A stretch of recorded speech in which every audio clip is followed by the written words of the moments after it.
Alors, premier tuto, bon c'est la 5e fois que je le tourne parce qu'il y a du bruit dans le couloir et que c'est très mal isolé. Bon, j'espère que vous serez indulgents parce que c'est la première fois aussi que je fais un tuto déjà. On va apprendre à faire cet effet du coup. Donc KFC c'est la vie parce qu'il faut dire la vérité. Et puis le reste parce que c'est joli. Donc il y a un peu de 3D, rien de compliqué. Faudra quand même savoir les bases d'After Effects, à savoir comment fonctionnent les points clés pour la taille, la vitesse, enfin le déplacement, etc. Parce que sinon ça risque d'être très compliqué pour vous. En ce qui concerne l'effet 3D, par contre, je vous expliquerai ça en détail, plus quelques petits trucs au cas où que vous auriez loupé sur les vitesses, etc. On va commencer tout de suite. On va créer une nouvelle composition. Composition 2, on l'appelle comme vous voulez. 1920 par 1080, cadence 30 images par seconde, on n'a pas besoin de plus. Durée 30 secondes, arrière-plan noir, c'est très bien. Hop, et on va commencer avec l'élément principal de cette petite animation, c'est le carré. Donc on prend l'outil rectangle, je trace, je maintiens majuscule pour faire un carré, un beau carré. Je fais à peu près cette taille. Ensuite, alors attendez, je vais le remettre près au centre. Je vais venir modifier le point d'ancrage. Donc le point d'ancrage, c'est ce petit point en fait, où toutes les actions de rotation et de taille par exemple vont se faire. Par exemple, je fais une petite rotation, vous voyez ça se fait autour de ce point. Pareil pour la taille, hop, ça se fait autour de ce point. Donc nous on va venir le mettre en bas à gauche pour qu'on puisse faire un petit effet bien sympa. Et au passage je vais donner un petit tips pour le centrer bien au centre. Alors pour cela, vous avez un outil donc déjà qui permet de déplacer ce point juste en haut à gauche, comme ceci. Si vous appuyez sur CTRL, il s'aimante pour être bien précis dans le placement. Hop, donc pour le mettre au centre, vous faites comme ça. Et sinon il y a un raccourci clavier qu'on m'a fait découvrir il n'y a pas longtemps, merci Lucie. C'est CTRL ALT début. Et là ça vient le placer directement au centre. C'est un truc tout con que je ne connaissais pas. Je me sens un peu... Je pense à tout le temps que j'ai perdu à le faire à la main, mais c'est pas grave, c'est triste. Donc nous on va venir le mettre en bas à gauche, CTRL, hop, ici. Et on va faire modifier sa taille. Donc on met un point clé au début, un point clé par ici, hop. Et sur le premier, on va se mettre à 0. Donc là, hop, on a bien le carré qui augmente. Après vous voyez c'est très brut, hein, genre il part d'un coup sec, il s'arrête d'un coup sec. Pour éviter ça, on sélectionne les points clés. On fait soit clic droit, assistant d'image clé, lissage de vitesse, soit le raccourci clavier, F9. Hop. Donc déjà, vous voyez, c'est déjà plus smooth, c'est-à-dire plus doux, c'est plus agréable.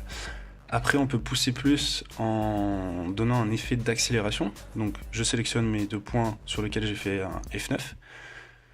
Et je vais cliquer sur le petit icône graphique juste ici pour afficher la courbe de vitesse. Alors il est possible que ça ne s'affiche pas tout de suite comme ça. Donc pour ça, il faut aller dans le petit menu ici et cocher modifier le graphique de vitesse.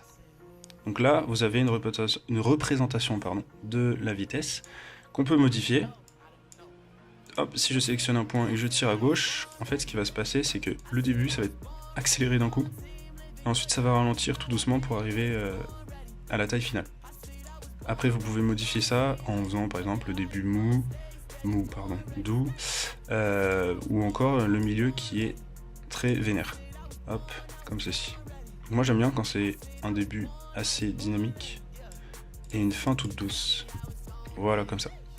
Ensuite, on va créer un effet de néon pour ce petit carré que je vais renommer tout de suite.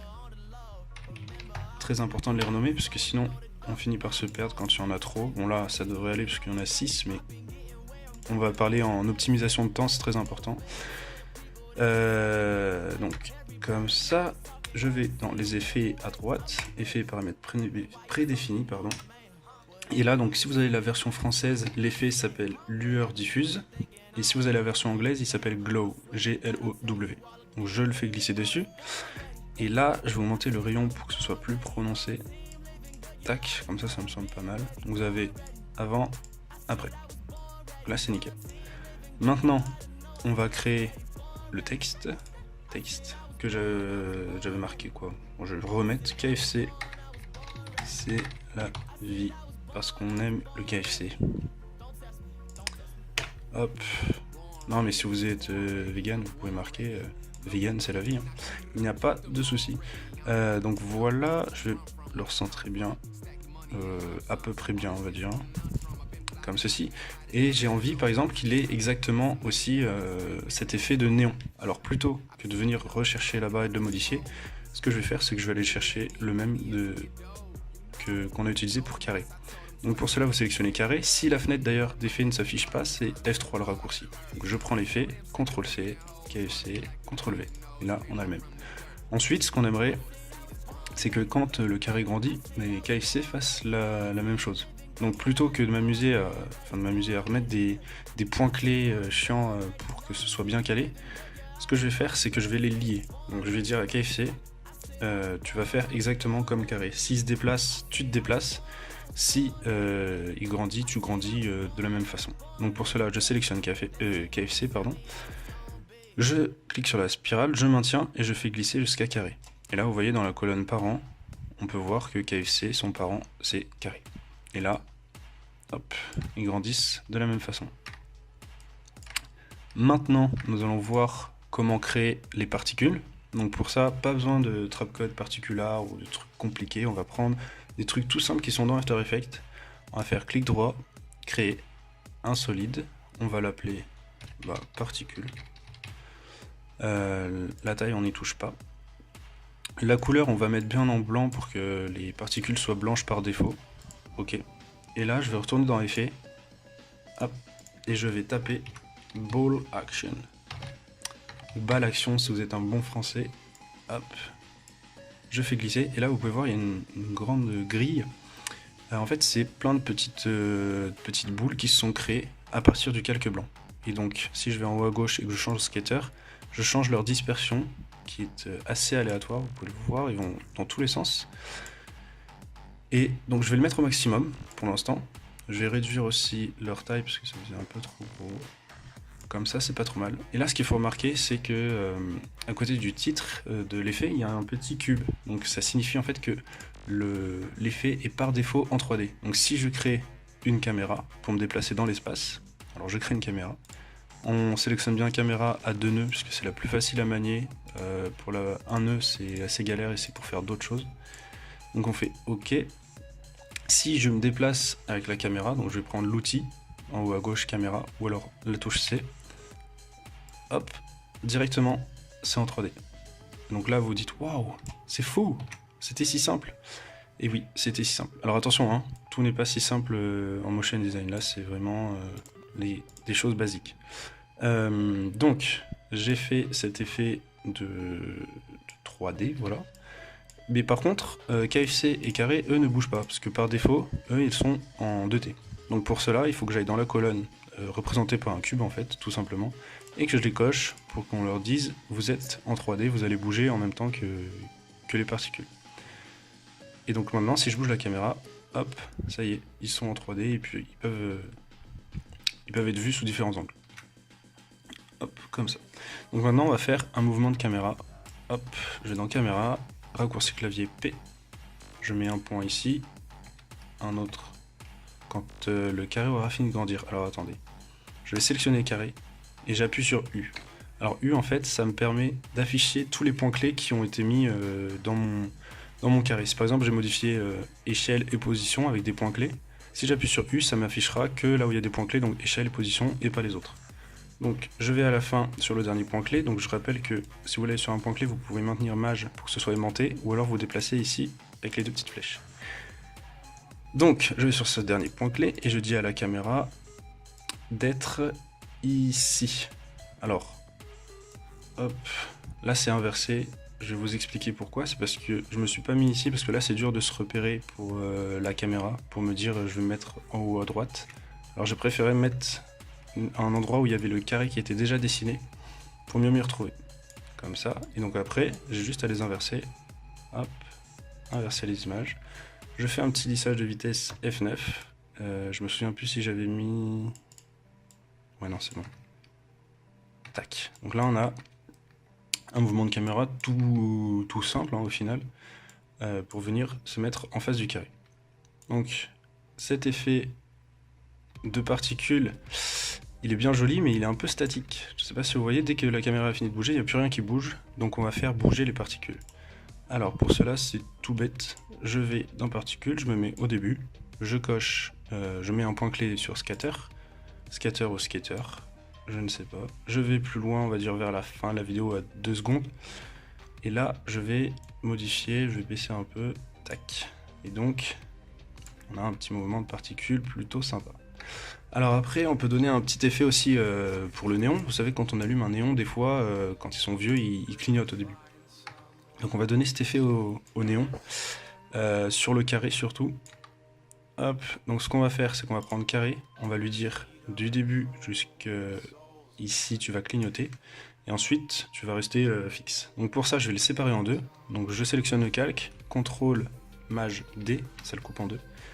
Sur celui-là, je vais modifier donc l'opacité pour qu'il puisse clignoter. Donc le raccourci clavier, pardon, c'est T. Et là, je vais faire un truc qui va peut-être en effrayer certains. C'est un tout petit peu de code, hein. Faut pas avoir peur, c'est vraiment une toute petite ligne. Donc je maintiens Alt et j'appuie sur le chrono. Là, il y a une petite boîte qui s'ouvre. Et là, je vais écrire la fonction wiggle, W-I-G-G-L-E.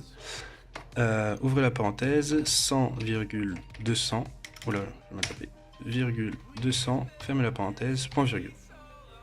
Alors en fait, cette fonction, wiggle, ça veut dire en gros secouer, c'est un peu comme shake en gros. Et elle va dire à l'opacité de bouger, de varier d'une fréquence de 100 sur une intensité de 200. Ou l'inverse, je ne sais plus. Mais bref. Donc maintenant, ce que ça nous donne, c'est du coup un carré qui clignote sur cette première partie et qui ne clignote plus sur la fin. Comme ça. Je trouve le mouvement est assez brutal. Donc ce qu'on va faire, c'est U. Le carré qui s'agrandit, U. Et on va les décaler un peu dans le temps. Tac. Et aussi, on va reculer les calques jusqu'ici. Pour que ça clignote pendant toute la phase où il s'agrandit. Voilà, là ça me semble pas mal. C'est nickel. Bon, il est pas centré par contre. Bon, c'est pas très grave. On va pas faire dans la précision aujourd'hui. C'est histoire de vous montrer. Hop, ensuite, il me semble qu'il reste plus qu'une chose à faire. Ce serait le fond. On va faire créer un solide. On va l'appeler fond. Entrée. On le met en dessous des autres puisque c'est le fond. Et là, on va venir taper dégradé, dégradé et prendre le dégradé 4 couleurs. Pour moi, c'est le plus sympa parce qu'il y a plus de couleurs, donc on peut faire des teintes plus sympas. Donc je vais mettre toutes les couleurs au noir. Hop, sauf la dernière qu'on va mettre en rouge plutôt foncé pour pas masquer le néon. Hop, et là on a déjà un fond plutôt sympa qu'on peut modifier. Donc on peut modifier l'emplacement des couleurs. Hop. Est-ce que je vais mettre ça ici? Est-ce que ça rend bien là? Ouais, c'est sympa. Ok, comme ceci. Tac. Et donc, dernier effet qu'on va faire, c'est que la caméra elle bouge, mais pas la lumière. Alors oui, donc c'est pas logique ce que je vais faire parce que je vais faire se déplacer la lumière. Attendez.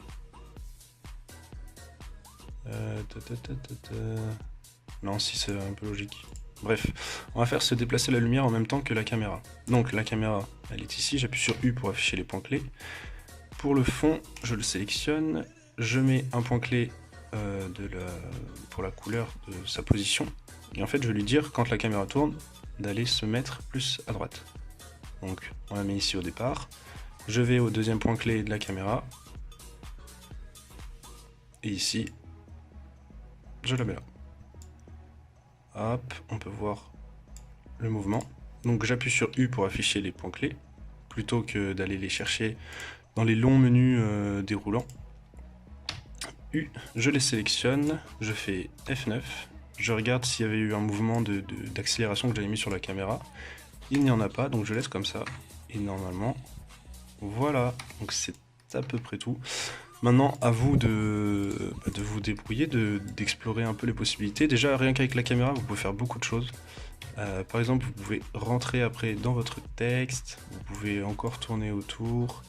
Voilà, il y a plein d'effets 3D qui existent, notamment dans effet, oula, pardon, effet génération. Si je le trouve, génération, où es-tu? Je ne le trouve plus. Génération. Il y a pas mal d'effets de 3D qui sont là-dedans, que vous pouvez essayer. Et voilà, donc le prochain tuto, ce sera un tuto sur le tracking, je pense. Quelque chose de très simple aussi, comme ici. Si vous avez des retours à faire, dites-le moi, parce que c'est la première fois que je fais un tuto en vidéo, donc j'espère que ça a été assez clair. Peut-être qu'il y a des choses où je suis passé trop vite, ou d'autres où je suis pas allé assez vite. N'hésitez pas à me le dire, j'espère aussi que la qualité du micro est passable, parce que je l'ai tourné plusieurs fois, mais à vous de me dire quoi. Et sinon, à une prochaine fois.